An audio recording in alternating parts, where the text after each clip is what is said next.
Mheshimiwa Naibu Spika, nilikuwa nafikiri ni muhimu sana, kwa kuwa kazi mojawapo ya bunge letu ni kutunga sheria, lakini na kufanyia marekebisho sheria na kufuta baadhi ya sheria. Haileti sense kwa nini mpaka leo wale mashehe 23 wa uamsho wa Zanzibar wako ndani mpaka leo mahabusu. Leo ni miaka 9, Mheshimiwa Naibu Spika. Haileti sense kabisa.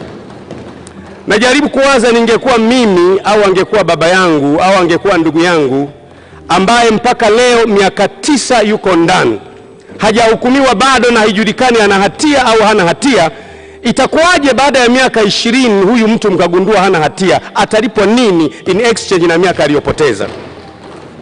Na mimi kwa kweli hili haliingii akilini. Kwa nini hawa mashehe 23 wa uamsho wa Zanzibar wako ndani mpaka leo kwa miaka 9?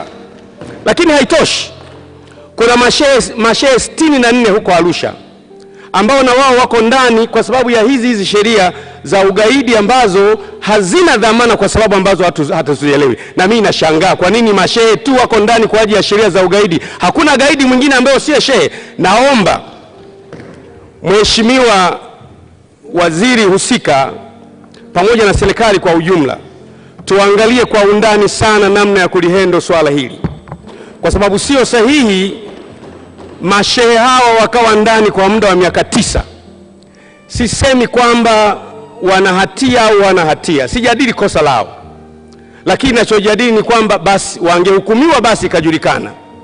Wangehukumiwa, wangejua wamebakiza miaka 3, miaka 4, miaka 5, miaka 6, lakini sasa wako ndani bila kujua watamaliza lini matatizo yao. Mimi nilikuwa naomba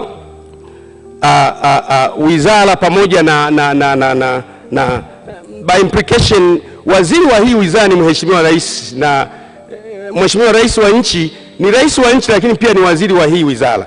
Nilikuwa naomba jambo hili lifanywe kazi.